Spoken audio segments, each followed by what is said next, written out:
ka kisi ala ka hinɛ ala ka barika ala ka kan bɛɛ kan ka kɔnfoli ɲɛ an bɛ ala tanu k'ala fo k'ala barikada sɔli ani nɛma an b'a deli masa in fɛ a ka caman ba suru anw kuntigi kan anw ka ciden kan Muhammad bin Abdillah salawatu rabbi wa salamuhu alayhi nin bɛɛ tɛmɛnen kɔfɛ tele ɲɛta kanubagaw ani anw filɛbagaw an bɛ aw ladɔnniya k'a fɔ nin an nalen an ka jamukan na jamukan min n'an b'a wele k'a fɔ dɔnnibaw ka kɛnɛ ye émission ye tele ɲɛta kɛmɛ ka min bila sen kan dɔgɔkun o dɔgɔkun anw bɛ dɔnnibaa dɔ bisimila mun kosɔn an n'a ka se ka barosi kɛrɛnkɛrɛnnen kɛ diinɛ ani hadamadenya yɛrɛ taabolo ɲumanw kan o de y'a to sigi tɛmɛnen an wulitɔ ye layidu di kɛ aw ma k'a fɔ ni ala man ka jɔnya jira na bi k'an bɛ maa wɛrɛ bisimila maa min an b'a jigiya k'a fɔ a k'a dɔɔni a n'a k'a bilasiralikanw ani an yɛrɛ bɛna kuma walanda min kan a bɛ sɔn ka nafaba de lase anw ma inshallah o maa welelen ni ala ka jɛn ye sɔɔni an bɛna don walanda kɔnɔ walanda min fana nafa ka bon nka san'o cɛ kuma ɲɛbila folikan donkan an b'o d'a ma an ka bi maa welelen ye Sheikh wal Imam Masire Muhamad Dukure Masire Muhamad Dukure ye alimamu ye Kayi kɔnɔna la ka d'a kan an b'aw ladɔnniya an bɛ Kayi nin waati in na i n'a fɔ an ka jamukan dɔw tɛmɛna Kayi kɔnɔna la cogo min bi fana an bɛ Kayi inshallah ani Masire Dukure de bɛna baro sigi kɛrɛnkɛrɛnnen kɛ Masire Dukure ye diinɛ lasela ye Kayi kɔnɔna la alimamu do misirila misiri min n'u b'a wele ko village kan misiri dɔw yɛrɛ bɛ misiri in dɔn ko Masjid Abubakar Siddiq o misiri in yɛrɛ la kalanyɔrɔ kɛrɛnkɛrɛnnen bɛ yen kalanyɔrɔ min n'u b'a wele ko Madrasatu Abubakar Siddiq o promoteur dɔ don Masire Muhamad Dukure anw n'a bɛna kuma walanda ba de kan walanda in nafa ka bon a ka bon ka sanga n'an ka waati ninnu ye sani an bɛ walanda in fɔ a ye k'aw da don a la inshallah kuma ɲɛbila donkan folikan Masire b'o di fɔlɔ o kɔfɛ an bɛ sɔrɔ ka na don walanda kɔnɔ inshallah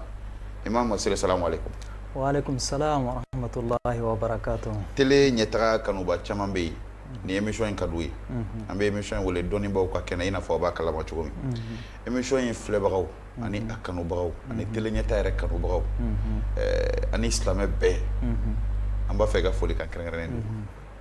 don. Alhamdulillah wassalatu wassalamu ala rasulillah nabiyina Muhammadin wa ala alihi wa sahbihi ajma'in. Tanun dal falen bɛ Allahu taala ye an b'a tanu ka wale ɲuman dɔ ka barikada ka ɲin'a fɛ a ka kisi ani nɛɛma a ko caman kɛ a ka cidenba in kan a n'a ka nabi ɲumanba in n'o y'an kuntigi Muhammad sallallahu alaihi wa sallam a n'a dunkɛ senuman a n'a ka sahababa ani maa minnu tugura kɔni ɲumanya kɛlen fo ka taa jɔdon se an bɛ foli kɛrɛnkɛrɛn lase an balima tele ɲɛta filɛbaga bɛɛ lajɛlen ma jamana kɔ kan ani jamana kɔnɔ an ka foli bɛ ka taa bɛɛ lajɛlen ye an b'u fo ni folikan ye folikan min n'o ye arijana kɔnɔdenw ka foli ye ni arijana kɔnɔdenw bɛ bisimila n'o folikan ye n'o ye assalamu alaikum wa rahmatullahi wa barakatuh. Wa alaikum salam wa rahmatullahi. An bɛ Alahu taala deli ala ka bɛnsɛma kɛ an n'aw bɛɛ lajɛlen ye. Ya Rabbi. An bɛ Alahu taala deli masa min y'an sigi nin kɛnɛ senima in kan a ka ɲuman wuli ka kɛnɛ cɛko ɲuman yira an na. Amin ya Rabbi. Alahu taala ka bɛnsɛma ka ɲɛ an kɔnɔ a kɔnɔla la. Amin amin. An bɛna kumakan minnu fɔ Alahu taala ka bɛnsɛma ka ɲɛ an kumakan ninnu laseli ko ɲuman na. Amin ya Rabbi. A mɛn ko ɲuman ani ka baara kɛ n'a ye fana. Alahu taala ko nɔgɔya an bɛɛ lajɛlen fana ye. Amin ya Rabbi. Ka d'a kan kumakan minnu bɛ na lase. Kumakanw dɔn u bɛ bɔ da de kɔnɔ u bɛ bɔ dusukun kɔnɔ ka taa tulow kɔnɔla la an ka jigiya ɲuman na fana u bɛ taa tulo minnu kɔnɔ ni Alahu taala an dɛmɛ n'olu kɛra tulo kunnandi ye a bɛ kɛ an bɛɛ lajɛlen nafalan ye inshallah. Donc o de la sa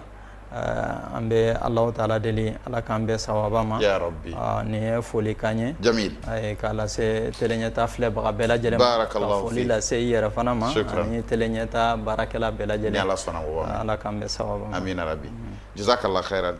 balima tele ɲɛtaga filɛbaw ni tun ye Masire Dukure donkan ye ani a ka folikan ani a ka kuma ɲɛbila an bɛ a yɛrɛ fo ka wale ɲuman dɔn kosɛbɛ a kɛ ka sɔn k'an ka weleli jaabi hali n'a sɔrɔ weleli cunna nka alhamdulillahi rabbil alamin an bɛ ala tanu imam sɔnna ka wele jaabi Imam Masire an ye walanda min suganti n'an b'a fɛ ka baro sigi kɛrɛnkɛrɛnnen k'a kan o ye silamɛya ye diinɛ de ye diinɛ min ye jogo diinɛw de jogoba caman bɛ yen silamɛya nana k'an yamaruya ka taama a dɔw bɛ yen an tun b'a kɔntrɛliw kɛ juguya bolo ma nka silamɛya diinɛ nana k'a fɔ non an ka taa taasira dɔ ka jogo ko ninnu na an ka jamana ani an tɛnku jamana caman i b'a sɔrɔ ni gɛlɛya b'an kan bi a dɔ ye jogo ko gɛlɛya ye yala alisilamɛya diinɛ kɔnɔna la jogo ɲumanw walima silamɛya bɛ se ka jogo ɲuman minnu don hadamaden na e bɛ se ka mun ɲɛfɔ o kow kan min b'a to an ka sigi bɛ se ka nɔgɔya kosɛbɛ bakuruba la sanni an ka jogo dɔw ta kelen kelen k'a fɔ i ka bilasirali k'olu la. Ustaz Tolo, nin diyara n ye kosɛbɛ. Barakallahu fi. Ala k'an bɛɛ sababa ma. Amin ya Rabbi. Jugo ko silamɛya ma tulonkɛ a la. K'a d'a kan diɲɛ mun n'an b'a kɔnɔ a ka se ka ɲɛ ka diya an bolo lahara mun ni an kun bɛ dalen an bɛɛ lajɛlen kun bɛ dalen a kan don dɔ la an bɛɛ lajɛlen y'a dunna ye kelen kelen lahara dunna ye kelen kelen walasa o lahara fana ka ɲɛ an bolo a tɛ taa jigo kɔ donc o de la silamɛya a ma jigo kɛ fɛn fitinin ye silamɛya ye mako don jigo la kosɛbɛ o de la silamɛya i bɛ taa ye k'a fɔ a bɛ lamɔli daminɛ kabini den b'a ba kɔnɔ kabini den ma sɔrɔ yɛrɛ fɔlɔ a b'a daminɛ dabini o yɔrɔ la k'a d'a kan a bɛ ɲini masa fila fɛ u ka dugawu kɛ aw kɛ hakɛ to k'a fɔ ɲɔgɔnya ɲɛbilaw la walasa den mun bɛna sɔrɔ Alahu Taala ka kisi sɛtanɛ ma k'a d'a kan sɛtanɛ bɛ jogo jugu de don an kɔrɔ wallahi tiɲɛ don bon n'i ye tanga ɲini kɛ ka bɔ Alahu Taala yɔrɔ a ka den kisi sɛtanɛ ma o kɔrɔ a ka den kɛ jogo ɲumantigi ye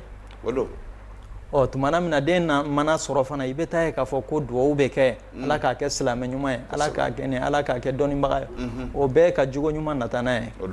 Alahu Taala k'a kɛ jogo ɲumantigi ye donc silamɛya a ma ɲina jogo kɔ donc diɲɛ in kabini Alahu Taala ye diɲɛ in da diɲɛ kelen in de don a ma falen mais munna an b'a fɔ k'a fɔ ko diɲɛ tiɲɛna jogow de tiɲɛna sinon diɲɛ in kɔni b'a nɔgɔ na donc ni jogow ɲɛna diɲɛ bɛ ɲɛ ni jogow tiɲɛna fana diɲɛ bɛ tiɲɛ wala an ka lahara fana bɛ tiɲɛ o ye tiɲɛ donc ni jogo bɔ jɔyɔrɔ la a ka an ka silamɛya k'i mako don la kosɛbɛ a ka an ka silamɛ fana k'i mako don jogo la kosɛbɛ donc ni hara danna nin ma ka fɔ ko jogo o de b'an ka diɲɛ jogo ɲuman de b'an ka diɲɛ ɲɛ ale de b'an ka lahara ɲɛ donc o wasara vraiment kun ye min n'an kan ka sugandi ka walawalali k'a kan ka silamɛw wele ka taara ma k'a da kan ni jogo ɲuman sabatira lafiya dan don basigi mun n'an b'a nɔfɛ n'an kamana gannen b'a nɔfɛ yɛrɛ bi diɲɛ yɛrɛ la n'i ye diɲɛ bakuruba ta k'a filɛ basigi t'a kɔnɔ ni an ka jamana yɛrɛ ta fana basigi tɛ yen maa si dalen tɛ i yɛrɛ la sisan i ka nafolo la u bɛ taa bi kan su dugutilama fɛ i ka nafolo bɛ minɛ voyage sira la i ka nafolo bɛ minɛ i bɛ bɔnɛ n'i yɛrɛ la jeliw bi bɔnna mun ye nin bɛɛ kɛ jogo jugu tɛ jogo juguya de y'a kɛ suyɛnli jogo jugu dɔ don maa faga jogo jugu dɔ don donc o de la silamɛya a y'i mako don jogow ka se ka ɲɛ ni jogow ɲɛra dɔrɔn i bɛ taa k'a fɔ ko diɲɛ bɛ ɲɛ basigi bɛ na daha bɛ na lafiya bɛ na ani jogow tiɲɛna dɔrɔn au contraire de don dɛ basigi tɛ yen lafiya tɛ yen nɔ donc an bɛ diya mun nɔfɛ diɲɛ lasigi la an tɛ n'o sɔrɔ an bɛ Alahu Taala deli Ala k'an bɛɛ sababa amina ya rabbi a ye hakili jigin maa dɔ ka kumakan na maa min ye arabuw ka kuma dɔnna dɔ ye a ko innamal umamu akhlaqun ma baqiyat fa in humu dhahabat akhlaquhum dhahabu ko adamadenw ye jogo de ye jogo min to b'u la kɔni ni adamaden jogo kɔni taara ka bɔ min ye jogo ɲumanw ye k'a bɛ komi adamadenya yɛrɛ taara adamadenya tɛ yen tuguni komi an b'o dakun de la sisan an b'a fɔ bamanankan na ko minɛn dɔ da jɛngɛnna a ma bɔn fɔlɔ an b'a jigiya k'a fɔ dayɛlɛnni bɛ na nin bɛɛ kɔfɛ min b'a to an bɛ se ka jogo ɲumanw sɔrɔ an ka duw n'an ka sigidaw ni jamanaw kɔnɔ dɔrɔn nka san'o cɛ a ka kan an ka bilasirali kɛ ka kɔrɔyali kɛ ka taa jogo dɔw ma jogo minnu bɛ yen n'a dɔw b'a la ka tunu anw ka sigida la an ka jamanaw kɔnɔ an ka duw yɛrɛ kɔnɔ o jogo ninnu na belebeleba dɔ ye min ye imamu o ye bangebaa labato ye a dɔ ye mun ye jogo juguya bolo ma bangebaa sɔsɔ bangebaa kan sɔsɔ nin bɛɛ bɛ don fɛn kelen de kɔnɔ n'o ye bangebaa tɔbɔtɔli ye silamɛya ka yeta la e bɛ se ka bilasirali jumɛn di ka taa maaw ma maa minnu bɛ yen ni Ala y'o kɛ bangebaa tigiw ye alhamdulillah Ustaz Tolo i ka nin ɲininkali in diyara n ye kosɛbɛ Ala k'an bɛn sababa ma amin ya rabbi Ustaz Tolo n'i ye jateminɛ kɛ k'a mafilɛ bangebaga tɔbɔtɔ bangebaga bonya bangebaga ladon fɛn fitinin tɛ munna fɛn fitinin tɛ k'a da kan Alahu Taala y'a ka hakɛ fɔ yɔrɔ min na k'an kana fila fara Alahu Taala kan a ye jumɛn tugu o la o ye bangebaga bonya ye o ye bangebagaw ka hakɛ donc n'o bɛ fɛn yir'an na o bɛ nin bonya de yir'an na n'o bɛ fɛn yirana o bɛ nin valeur de yirana n'o bɛ fɛn yirana o b'a yirana k'a fɔ Alahu Taala kelen bɛ k'i mako don bangebaga fila ka hakɛ la kosɛbɛ dɛ donc bangebaga fila ka hakɛ a ka gɛlɛn kosɛbɛ k'a d'a kan olu fila de kɛra e sɔrɔ sababu ye nin ɲɛnamaya in kɔnɔ Alahu Taala ka latigɛ kɔfɛ Alahu Taala latigɛ olu de ka kɛ sababu ye e ka na nin diɲɛ in kɔnɔ Allahu akbar o la donc ne ye fɛn fɛn k'olu ye e tɛ se k'olu sara sɔrɔ wallahi tɛ se donc bangebaga ladon bangebaga bonya a bɛ kɛ ni fɛn damadɔw ye kosɛbɛ i ka ɲumanya kɛ ka ɲɛsin nin bangebaga fila ma a cɛman a n'a musoman kɛrɛnkɛrɛnyara a musoman o ka hakɛ fana ka girin kosɛbɛ ka tɛmɛ a cɛman kan an b'o sɔrɔ Alakira sallallahu alaihi wasallam ka kumakanw kɔnɔ k'a d'a kan sahaba dɔ delila k'a ɲininka ko maa jumɛn ka kan n'ale ka ɲumanya ye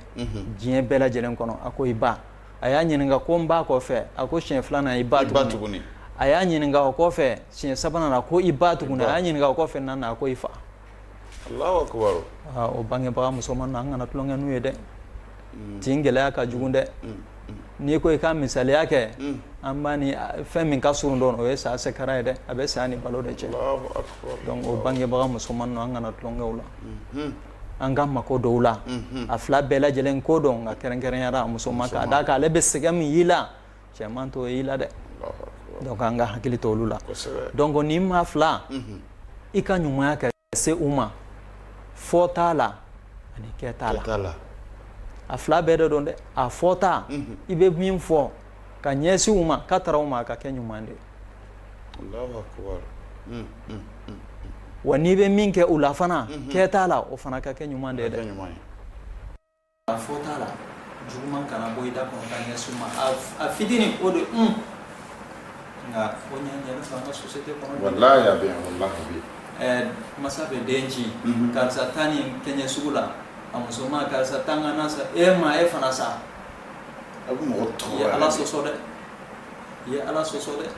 i ye Ala sɔsɔ i ye kira sɔsɔ i ye dangadenya sira ta donc an ka hakili to o la hali a kumakan fitinin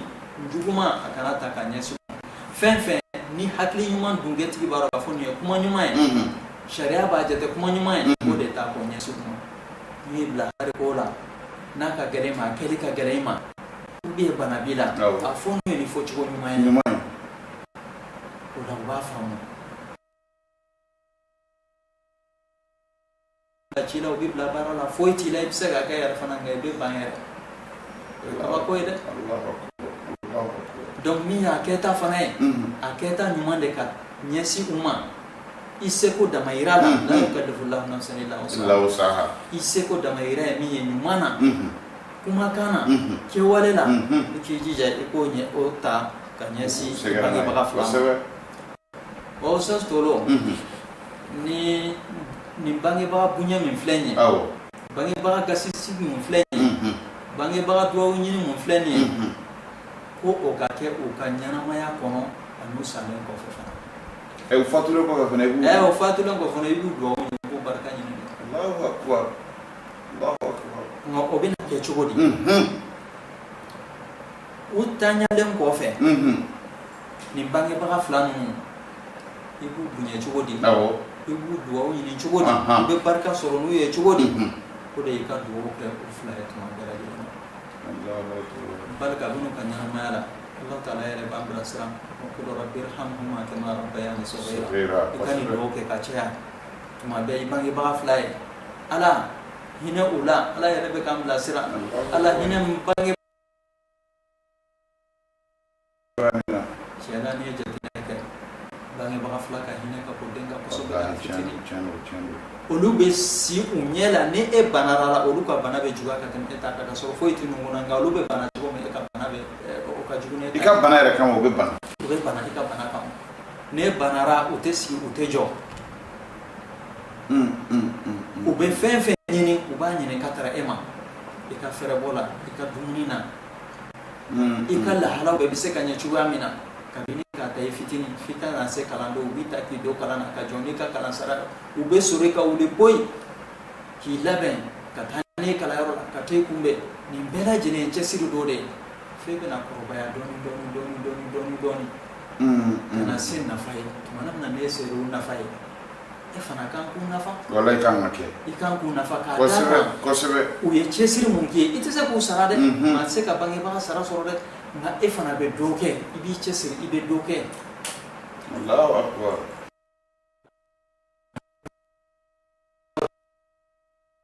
Allahu taala k'a ɲini a fɛ a ka yafa aw ma uma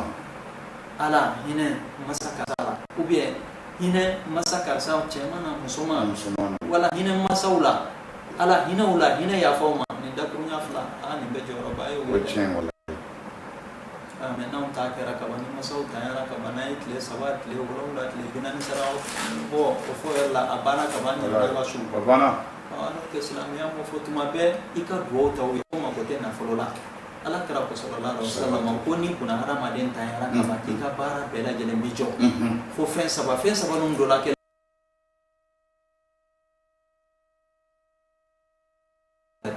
masa fila ninnu donc a bɛ ko masa fila balolen don u bɛ ka baara ɲuman kɛ kosɛbɛ parce que den ɲuman dɔw bolo o bɛ ka baara ɲumanw kɛ o bɛ ka sarakati bɔ k'o ye o bɛ ka duwawu kɛ ni hinɛ a n'a hɔrɔma o bɛ ka continuer ka se masa ninnu fila ninnu i bɛ taa duwawuden dɔw sɔrɔ u bɛ misiri jɔ u masaw ye u bɛ kɔlɔn sen u masaw ye u bɛ kalanso jɔ u masaw ye nin ye masa karisa ta ye nin ye masa karisa ta ye tiɲɛ la n'i ye juru minnu don masa fila la o juru bɛ sara i ye diɲɛ in kɔnɔ ani lahara wal jazaa'u min jinsil amal n'i ye juru ɲuman don masa fila la o juru ala tɛ lahara kɔnɔ dɛ k'a k'i sara n'a ye dɛ depuis diɲɛ na i bɛ sara teliman sɔrɔ ni lahara ta fana tɛ kelen ye wala kan kisi n'i ye juru jugu dɔw la fana ayiwa o juru jugu a bɛ sara i diɲɛ in na min ni lahara fana ta tɛ kelen ye n'i masa nɛni ala bɛ den dɔ d'i ma min b'i nɛni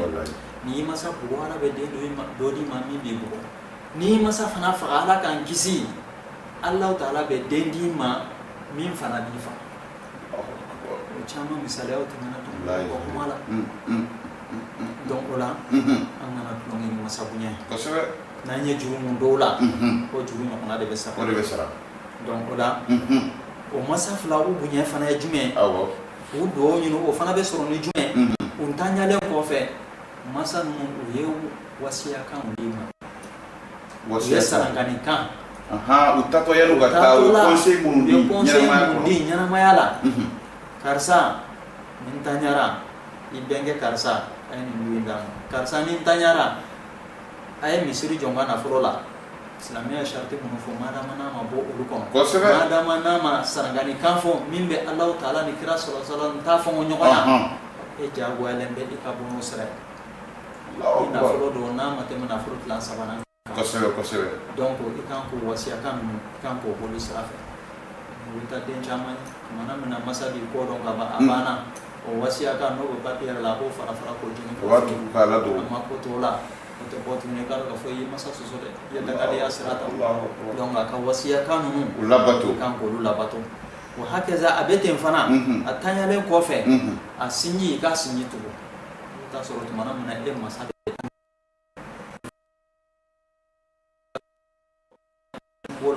wa balima ou bien a balima dɔ ale de tun b'o ladɔnna ale de tun jɔlen bɛ n'u ka malo sɔngɔ ye tuma dɔ la n'u ka nasɔngɔ n'u ka fura sɔngɔ ye se t'u ye ale tanyara ka ban i man k'i kɔ don olu la dɛ ale tun bɛ ka sinji mun tugu sisan ale tɛ yen nɔ e k'i jija e k'o sinji tugu o fana ye masa duwawu ɲini o fana ye masa bonya dɔ ye i b'a nafa sɔrɔ wa i b'a barika fana sɔrɔ donc o la nin bɛɛ walandaw ye minnu fɛnɛ don kosɛbɛ inshallah komi waati koronen don i yɛrɛ y'a fɔ cogo min an bɛ waati min na sisan komi an ka jamukan tako fɔlɔ o waati dafara i n'a fɔ an siyɛn na cogo min na ni Alahu taala ka jɛ sigi kun filanan na an bɛna continuer jogoba dɔ ye jogo min n'an mago b'a la nka a ye wasa kɛ silamɛ ye k'a fɔ ni min kɛ i masa ye diɲɛ na Alahu taala b'o sara di ma depuis diɲɛ na ka kɔn lahara ta ɲɛ ni ɲuman don i b'a sara sɔrɔ ni juguman don fana i b'a sara sɔrɔ o la an bɛ wele bila ka taa bɛɛ ma maa minnu masaw bɛ balo la a ye fɛɛrɛ kɛ aw ka gɛrɛ u la ka ɲumanya k'u ye aw seko damayira la ni Alahu taala ye a latigɛ den bɛ d'aw ma minnu fana b'a ɲɔgɔn k'aw ye an bɛ Ala deli maa minnu masaw b'u kɔrɔ Ala k'an masaw mɛn an kɔrɔ minnu taw somayɛlɛma Ala ka hinɛ u la u dayɔrɔ suma aw yɔrɔ kana jɛ a tele ɲɛta filɛ wa sɔɔni an bɛ segin ɲɔgɔn ma inshallah العلم ضياء المستقبل والعالم صاحبه الأول والعالم يجعل دنيانا بالعلم سلاما كي نعمل فالعلماء لهم عقل يبني بالعلم طريقا للأفضل قد رحلوا في الفلك العالي في الأرض لهم عقل يرحل قد وفق ربي علماء قد جعلوا دنيانا أجمل العلم ضياء المستقبل والعالم صاحبه الأول والعالم يجعل دنيانا بالعلم سلاما كي نعمل علماء بني قومي عرفوا تحويل الصعب إلى الأسهل علماء لهم عقل يبني بالعلم طريقا للأفضل قد رحلوا في الفلك العالي في الأرض لهم عقل يرحل قد وفق ربي علماء قد جعلوا دنيانا أجمل alhamdulillahi rabbil alamin an balma tilenye taga filba belajele an bi aw fo ka wale mando an ba jira la ka foni an ale an ka jamu kan mandila jamu kan min an ba wole ko doni ba ka kene sengna fiyen bo ko fe an ba hakilla di ka fo ani imam masire muhammad dukure an ale bala ka borusi krenen ke bitabara ka ke wala ka min ka bon ko sebe jogo ba munun be na ba nyen ka tunu islamoni nyonche o jogo nunu an bala ka ndama ka urudo la killing kana imam masiri ayo sani antu beta mangutu kene kan hakilla en do fo bange bagaw la bato choka ayo islam nyuma kan amin ke ni bange bagay en do nyefo ola halisa jogo do bi abeka tunanga sigidawla nga du kono nga jewla o jogo islam abe min fo ala ka kan anda maga fenna no e sinji koy kadaka sinji ko nya be nya nya nya fede sinji ube ka nyon bla fo ngon ga fitinu swabula sinji ube ka ban nyona ka swabu ke famia wu fole nyon ko yala stama ka yeta e munene fenana alhamdulillah usas tolo ay kan nyin kalin jaranya ko sobe usas tolo sinji e fenye tumana mina allah taala e sinji da atari noro larshula larshudu e fembaye ko sobe ayani ne Allah ta'ala fe komi wati corona ndo anya fo chuga mina awo ka fo ni ma mi yale tugu Allah ta'ala ka tugu ni ma mi yale tike fana Allah ta'ala ka o tike la mo tike donc sinji te fen fitini sinji Allah ta'ala ka ko dula nende e mata ni ne ala fe ka fo ala ni karsa ke balma mai ala ni karsa ke sinji mai Allah ta'ala yere ka barade do donc ola o sinji munni Allah ta'ala ya bla anni nyokon celala an ka hakilito ala wa sinji yere fenjume sinji ebe ma la soro ni fa ka siraye ina fo misala la yimo ke ibina ke ka yele ona nyokono wala ibaka sirafe iba dogo ke iba dogo muso ani mimbe fala mimbe bala ani mimbe bani fala fo ka jigi wala iden i modern nunu bela jele me jate sinji de donc on y jate mineke sinji ko anyaka minen be anga société la bi ko sobere wallahi ibeta soro balma fa kelen ba kelen uti kuma nyokon fe u dati kelen be nyokona wa ibeta soro ko sobe rete dine ko rete tumado la chinye ko tumado la muso ko bon intérêt ko ona nyokono ka cha ko sobe donc an kan hakilito ala sinji ye fenye maame ni ye sinji tugu Allah ta'ala bi ka ko baraka abi shi baraka ni bolo do fen fena Allah ta'ala baraka do ala abeke sababu ki shi yere ka do fara ishi ka don ba do ka fola baraka sallallahu alaihi wasallam ko ka kuma kauna wa maame ni ye sinji fanatike abeke sababu ka baraka boy ka kula abeke sababu ki shi do ya ki la gosiki ke maniye ne yinyesi bonda fen fen ma ibeta sura tugulembe onye ko be mine ka gelaya ka gerende ima donc anga hakilito sinjila ko so mama ni sinji tugu etigila mo ite ibeto sutura kono itigila mo ibe Allah ta'ala ka deme kono itigila mo Allah ta'ala be barkado ika konyo bela jelena donc sinji fana tuguli avec ni kuma kawnye tumado la isinji be rojana ka wele ka fo ona nyokono telephone una isinji tumaro la be tukuni na folo soroe isinji be no setae moentae tumaro la ika jaka boy badama tumaro la har jaka e kan na folo jelen ka ta ka tunae ka dodama k'a lawasa n'a ye k'a dɛmɛ a ka nasɔngɔ la a ka siyɔrɔko la o n'a ɲɔgɔnnaw i bɛ sinji tugu ni nin ye a tugucogo ka ca bɛɛ n'i ka lahala hali i sinji ni fɛntigi don i b'a tugu i sinji ni fantan don i b'a tugu donc i b'i hakili to olu la ka kumakan dumanw f'u ye ka kumakan nɔgɔmanw f'u ye a ye sinji fana n'a kɛra maa ye ni fɛn bɛ min kun tuma dɔ la i bɛ se ka cadeau k'a ye ni fantan don fana i bɛ min d'a ma o bɛ jate sarakati ye donc sinji an k'a tugu walasa Alahu Taala ka an dɛmɛ an ka koɲɛw la an ka sigi ka se ka diya an ka balimaya ka se ka diya wa sinji in tuguli fana a tɛ taa muɲu kɔ a tɛ taa sabari kɔ tuma dɔ la i bɛ hɛrɛw ni fɛnw kɛ ɲumanya k'i sinjiw ye nka i bɛ taa ye k'a fɔ o sinjiw bɛ juguya ta k'a ɲɛsin ma nin yɔrɔnin a ka gɛlɛn kosɛbɛ dɛ nka n'i ye sabarir'u kɔrɔ Alahu Taala b'i ta o sanfɛ tuma bɛɛ lajɛlen na e ka sabari i bɛ ka hɛrɛ ta k'a ɲɛsin sinjiw ma o fana bɛ ka tɔɔrɔ ta k'a s'i ma hasidiya ni kɔniyali sabari nin bɛɛ lajɛlen kɔrɔ ɲumanya kana tigɛ o la dɛ Ala kɛra ko sallallahu alaihi wasallam ko sinji tugula tɛ maa min ni sinji ye ɲuman k'i ye i b'a sara ɲuman na nka sinji tugula ye maa min n'a sinji tigɛra a b'a tugu sinji mana juguman k'ale la ale bɛ ɲuman de k'a ye a t'a sara ni juguman ye a bɛ ɲuman de k'a ye nka nin ka gɛlɛn dɛ fɛn nɔgɔn tɛ dɛ a ka gɛlɛn nka maa min n'i sera ka i yɛrɛ dusukun minɛ k'a koron k'i yɛrɛ don nin da fɛ i kelen bɛ k'i yɛrɛ don arijana da fɛ i kelen bɛ k'i yɛrɛ don hɛrɛ da fɛ k'a da ka sinji tugu hɛrɛ de don barika de don arijana sɔrɔ sira dɔ de don ka barika don i ka nafolo la ka barika don i ka baaraw la ka barika don i si la a bɛ sɔrɔ ni sinji tugu ye o sasitɔ Allahu akbar donc an ka hakili to la kosɛbɛ ka barika don nafolo la ka barika don si la ka barika don baaraw la diɲɛ la an bɛ jumɛn nɔfɛ nafolo sijan ka se ka sɔrɔ lafiya ka se ka na si kɔnɔ nin bɛɛ lajɛlen bɛ sɔrɔ ni sinji kosɛbɛ Ala k'an bɛ sawa amina rabi imam nin ye point belebeleba ye point belebeleba min b'a la siga foyi t'a la k'a fɔ an kan ka nin faamu kɛrɛnkɛrɛnnenya la an bɛ waati laban minnu na sisan yala sinjitugu baaraw dɔɔnin kɔfɛ an fɛ ani a jɔyɔrɔw an ka sigi la an ka sɔrɔ la Ala bɛ sutura min da hadamaden kan sababu la fɛn wɛrɛ bɛ yen min b'a kun bɔ komi an ko ten k'an bɛ fɛ k'an da maga silamɛya jogoba ninnu bɛɛ la jogo dɔ bɛ yen imam a bɛ ɲini ka tunu o ye mun ye sigiɲɔgɔnɲumanya ka da kan an kɛn bɛ ka jogo dɔw ta an ka lajɛ ka silamɛya ka hakilina fɔ a jogo ninnu dɔw la sigiɲɔgɔnɲumanya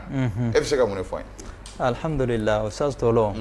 i ka nin ɲininkali fana diyara n ye kosɛbɛ barakallahu fik n'i bɔra sinjiya kɔnɔ i bɛ don sigiɲɔgɔnya kɔnɔ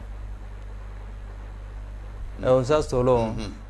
sigiɲɔgɔnya fana Alahu Taala ma ɲinɛ a kɔ dɛ a y'a fana fɔ kuranna kɔnɔ dɛ an ka hakili to sigiɲɔgɔn na sigiɲɔgɔn tuma dɔ la i n'a bɛ se ka kɛ so kelen kɔnɔ du kelen kɔnɔ i n'a fɔ lɔgɔsemaw maa min b'i kɛrɛfɛ lɔgɔse la o bɛ jate sigiɲɔgɔn dɔ ye tuma dɔ la aw bɛ se ka kɛ kin kelen kɔnɔ maa min ka so nɔrɔlen bɛ i ka so la ka so ɲɛsilen bɛ i ka so la o y'i sigiɲɔgɔn dɔ ye donc i kan k'i hakili to nin sigiɲɔgɔn na i ka ɲumanya kan ka se i sigiɲɔgɔn ma i kan k'i tɔɔrɔ fana minɛ ka bɔ i sigiɲɔgɔn na i ka ɲumanya ka se a ma kumakan na ani kɛwale la i ka ɲumanya ka se a ma kumakan ani kɛwale la kumakan na i sigiɲɔgɔn tuma dɔ la taa foli bila a la kɛrɛnkɛrɛnnenya ni famara ka ye i sigiɲɔgɔn tuma dɔ la musokɔrɔnin b'a bolo cɛkɔrɔnin b'a bolo tuma dɔ la taa b'u ye buwaf i bɛ cogo di farikolo bɛ cogo di kɛnɛyaw bɛ cogo di ka taa u ma ɲininka o la musa sɔrɔ nin bɛ kanu de don sigiɲɔgɔn ni ɲɔgɔn cɛla la nin b'aw tin de don ɲɔgɔn na tuma dɔ la i sigiɲɔgɔn maakɔrɔnin b'a bolo naji dɔ tobi ka taa d'a ma sɛ naji dɔ tobi wala jɛgɛ naji dɔ tobi a ye nin di buwa ma a ye nin di maa ma musa tɔlɔ nin sigiɲɔgɔn bɛ se ka tɔɔrɔ ta k'a ɲɛsin ma tɛ se ka tɔɔrɔ ta k'a ɲɛsin ma donc i sigiɲɔgɔn a den minɛ i den ye a muso minɛ i muso ye a masa minɛ i masa ye nin bɛ sigi di an bolo kosɛbɛ sigiɲɔgɔn nana gɛlɛya fo ala kira ko sallallahu alaihi wasallam ko tellement que Jibirila tun bɛ sigiɲɔgɔn ka hakɛ fɔ k'a gɛlɛya ale ma f'ale nana miiri k'a fɔ don dɔ la Jibirila bɛ na ni wahayu de ye min n'a bɛ na fɔ a kɔnɔ k'a fɔ ko Muhamadu ni sigiɲɔgɔn sara a sigiɲɔgɔn bɛ don a tiɲɛ la. Allahu akbar. ala kira sallallahu alaihi wasallam a ye nin kumakan in fɔ don dɔ la fana i kanto abuzar ma ko abuzar ko n'i ye naji tobi k'i k'a ji caya i k'i sigiɲɔgɔn i ka dɔ d'a ma e sigiɲɔgɔn tuma dɔ la a bɛ se ka kɛ fantan ye se t'a ye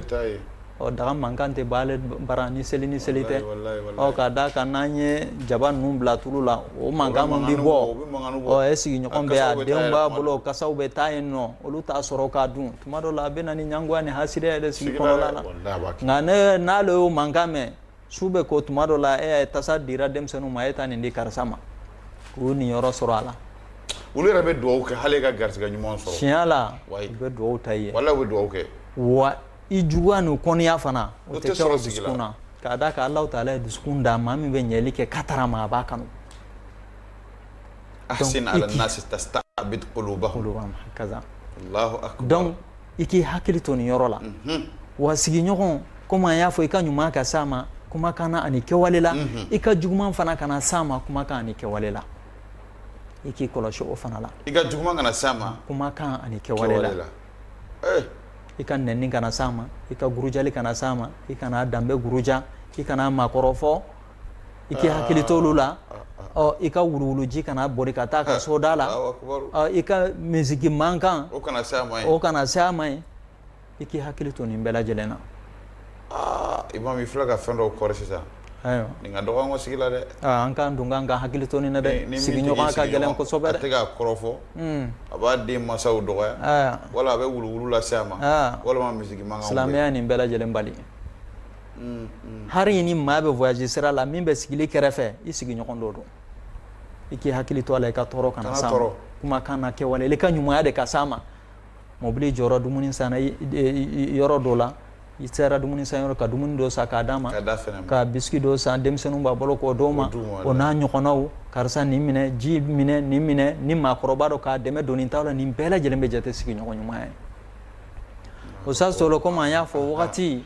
a kɔrɔnen dɔ n bɛna kisa kunkurunin f'i ɲɛna min n'an y'a lamɛn a bɛ an bɛ leçon dɔw tirer a kɔnɔ min n'a bɛ se k'an bɛɛ lajɛlen nafa Usa Tolo nin ye Saudiya dɔnnibaga dɔ ye don dɔ la n sigilen bɛ n bɛ k'a ka émission lajɛ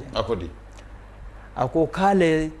ye mɔgɔ ye min n'a ye Alakira n'a y'a kanu k'a ye sogo la a ka ɲɛnamaya la ale tora a b'i dama kasi Ala la a bɛ kasi Alahu Taala la a bɛ Alahu Taala deli Ala kana ale faga fɔ a ka kira ye sogo la ɲɛna Usa Tolo ko don dɔ la ale dara ale sugura Alakira la sallallahu alaihi wasallam salawatu rabbi wa salamu alayhi Alakira ye sallallahu alaihi wasallam Alakira ko a ma ko karisa ni karisa a ye maa dɔw tɔgɔ fɔ k'i ka n ka foli lase u ma wa k'i k'u la nisɔndiya ni arijinɛ k'i k'u la nisɔndiya ni arijinɛ o karisa ni karisa olu bɛ diɲɛ ɲɛnama na sahabaw tɛ dɛ sahabaw ka tile tɛ dɛ n ko nin kɛra n yɛrɛ ka tile de la ma hari mɛn kosɛbɛ a ko dugu jɛra o karisa ni karisa min fɔra ale teriw don o mɔgɔ fila a b'u dɔn a teriw yɛrɛ dɔn a y'u wele k'u lasigi a ko karisa ni karisa ko ne ye sogo dɔ de ye surɔ ne ye Alakira ye sogo la surɔ sallallahu alaihi wasallam Alakira ko n k'a ka foli lase aw ma nin ye bonya ye dɛ Ala ka nin kɛ ne na Alakira k'a fɔ ko n ka foli lase karisa ma o wasara bonya ye o ye nisɔndiya fɔlɔ ye nisɔndiya la belebele a y'i kanto ko n k'aw la nisɔndiya ni arijinɛ fana ye o kɛlen terima fila ninnu y'u bɔn kasi kan nisɔndiya kasi ye fila ye dusukasi kasi ani nisɔndiya kasi ka kasi a ko n b'a ɲini aw fɛ Ala kama ɲ'aw deli ne ko baara jumɛn bɛ yen de ni baara ɲuman don n'aw fila jɛra k'a kɛ n'aw jigiya b'a kan aw yɛrɛ hakili la ni bonya ban ye aw y'a sɔrɔ ni mun ye a ye ɲɛma voilà Usa Tolo teri kelen y'i kanto a ko ne don dɔ la ne ba ye n wele kan to dugu kɔnɔ a ko n ma ko karisa an sigiɲɔgɔn karisa k'a ye accident de sɔrɔ k'a jeli bɔnna a ye jeli perdre kojugu ko sisan a bɛ hôpital la ko jeli de ka kan ka k'a la jeli ye nin wari hakɛ moyen dun t'a ye ko yɔrɔ la jano bɛ kɛ o y'a sɔrɔ ale furumuso fana y'a wele wari ko ci dɔ la ba fana tilala k'a wele ka nin sigiɲɔgɔn in ka nin lahala in f'a ɲɛna usa tɔlɔ a y'i jɔ k'i miiri o y'a sɔrɔ fɛn t'ale fana kunna a y'i miiri a hakili taara jumɛn na jɛɲɔgɔn ɲuman a jɛɲɔgɔn ɲuman mun bɛ yen nɔ dɛ n'a ni min jɛra ala ko la sina k'i miiri o ma ale fana y'o wele o yɔrɔ la nka jani n bɛ o yɔrɔ fɔ a y'i miiri ba ye kumakan min f'a ɲɛna ni muso ye kumakan min f'a ɲɛna a ye ba ta bila priorité la muso ta kɛ secondaire ye k'o bila kɔfɛ dugawuden don Allahu akbar k'a da ka ba ye min f'a ɲɛna a ɲɛ b'o nafa la a ɲɛ b'o jɔyɔrɔ la ba ye ɲinini mun k'a fɛ a y'a laɲini k'o ɲinini na sabati fɔlɔ ka muso ta to yen k'a da ka o nafa ka bon ni muso ta ye o bɛ jɔyɔrɔ mun na fana o bɛ urgence la ka tɛmɛ muso ta kan donc a kɛlen ka teri in wele a ye ɲɛfɔli kɛ teri ɲɛna ko ma ko bɛ nin hakɛ de la nka duma tɛ dɛ i k'a juru donna k'a da ka n sigiɲɔgɔn karisa a ye accident sɔrɔ jeli perdira jeli kan ka san ka k'a la o teri ɲuman in fana a ye kan to a nana o yɔrɔ bɛɛ la ka wari in ta k'a d'a ma ko karisa n fana ye wari in di ala kama juru tɛ k'o kɛra tantɔ dɛ u ye nin baara ɲuman mun kɛ u fila jɛra ka nin baara ɲuman kelen de ye juru ɲini kelen bolo dɔrɔn juru ɲina min bolo o ko madama n'a bɛ taa nin ko in de la ne fana jɛn'a kɔ ne y'a kɛ ala kama i ye nin bonyaba in ye o filɛ ka nin bonyaba in de sɔrɔ u y'a sɔrɔ mun sababu la sigiɲɔgɔnna dɔn u y'a sɔrɔ jumɛn sababu la hinɛ u y'a sɔrɔ jumɛn sababu la jɛɲɔgɔn ɲumanya teri ɲumanya a kɛra ala ko de kan u y'a sɔrɔ mun sababu la fana fɛnɛsereya teri filanan ni nafolo ɲinin'a fɛ ko juru a ko ayi ne y'a di ala ma filɛ ka arijana sɔrɔ o nafolo n'i y'a lajɛ wari ba yɛrɛ tɛ hali a tɛ sefa 20 yɛrɛ bɔ nka o kɛra sababu ka nin bonyaba la s'u ma ka ala kira sɔrɔ sɔrɔ ka folikan na s'u ma ka tila k'a fɔ ko u la nisɔndiya ni arijana ye donc hari n'a danna nin ma an kan k'an hakili to an sigiɲɔgɔnma tiɲɛ la an ka sigiɲɔgɔn kɔlɔsi quoi an k'an janto an sigiɲɔgɔn na sigiɲɔgɔn hari n'a kɛra fɛntigi ye hakili to a la ka dɔ kɛ i sigiɲɔgɔn fɛntigi ye ka dɔ k'a ye ni fantan dɔ fana ni kuma tɛ ni fantan kɔni don i hakili to a la fantan ka ca n'a sɔrɔtigi fantan ka ca n'a sɔrɔtigi o sas dɔ la an ka hakili to u la quoi an ka hakili to u la kɛrɛnkɛrɛnnenya la dumuni ko ta fan fɛ tuma dɔ la an kana kɛ tuma bɛɛ an bɛ dumuni tɔw de ta ka taa digi sigiɲɔgɔn ma tuma dɔ la an k'a la caya wala o y'ala ɲuman ye kuma tɛ ala kɛra sallallahu alaihi wasallam a ye min fɔ Abu Zar ɲɛna k'a ka na ji la caya ɔ e bɛ kilo 2 de san don dɔ la i tugu ka kilo 3 san a fɔ i muso ye karisa na ji caya bi an bɛ taa dɔ di an sigiɲɔgɔn karisalakaw ma i k'i jija i k'o kɛ tuma ni tuma tiɲɛ la i bɛ taa ye k'a fɔ n'i ye nin kɛ aw ka sigiɲɔgɔnya bɛ kɛ balimaya ye sigiɲɔgɔnya bɛ ja ala b'a barika don e yɛrɛ la a b'a barika don e yɛrɛ la sigi dɔw bɛ o ka di ko ustaz tɔlɔ sigiɲɔgɔn dɔw u kɛra barima f'u bɛ denw ta k'u di ɲɔgɔn ma sigiɲɔgɔn dɔw bɛ n'i taara muso ɲini u fɛ u b'a fɔ taa karisa fɛ yen nɔ an sigiɲɔgɔn karisa fɛ ale de ye den fa ye olu de ta ye den o ma bɔ sigiɲɔgɔnya la o kɛra balima ye nka sigiɲɔgɔn dɔw fana bɛ yen ustaz tɔlɔ hali n'i ka sɛ sera u bara i ye ko sɔrɔ kuma tɛ i denw ma donc o bɛ sɔrɔla mun fɛ an ma ɲɔgɔn ka hakɛ latanga sigi kɔnɔna la donc faut que an ka hakɛw latanga sigi kɔnɔna la n'o kɛra sigi bɛ diya wa bɛɛ lajɛlen ye sigiɲɔgɔn ye ko ye jamana bɛɛ lajɛlen fana ye sigiɲɔgɔn ye ko ye n'an ye ɲɔgɔn ka hakɛ latanga sigiw kɔnɔna la sigi bɛ diya ni sigi diyara quartier bɛ diya ni quartier fana diyara dugu bɛ diya ni dugu diyara jamana yɛrɛ bɛ diya an bɛ kisi ka bɔ terrorisiyaw ni ɲɔgɔn fagaw ma ani rasisiyaw siya wolomaw an bɛ kisi ka bɔ nin bɛɛ lajɛlen ma donc ni sigiɲɔgɔnya ka hakɛw latanga ka sigiɲɔgɔn kɔrɔsi ka ɲumanya kɛ ɲɔgɔn sigi kɔnɔ o de b'a to an bɛ kisi nin bɛɛ lajɛlen ma an bɛ Alahu taala ala k'an bɛɛ sababa amina rabi Imam Masire Dukure silamɛya juguw ka ca jugubaw bɛ alisilamɛya diinɛ kɔnɔna la juguba ninnu a ka kan an k'a dɔw fɔ ne sigi n'a ɲɔgɔnw na o de y'a to an kumana bangebaga labato kan o kan ka kɛ kɛcogo jumɛn na bangebaa tɔbɔtɔ an ye dɔ fɔ a la kana an t'o la sinjitigiw ka dɔ fɔ a la an filɛ baro la sigiɲɔgɔnya an y'o fana nun don nin kɔfɛ point wɛrɛ tun b'an bolo nka waati y'an sɔrɔ waati y'an minɛ an ye fitinin min fɔ an bɛ Ala deli Ala ka barika don o la an y'a dɔn caman bɛ kɔfɛ an b'a jigiya nin tɛ kɛ sigi laban ye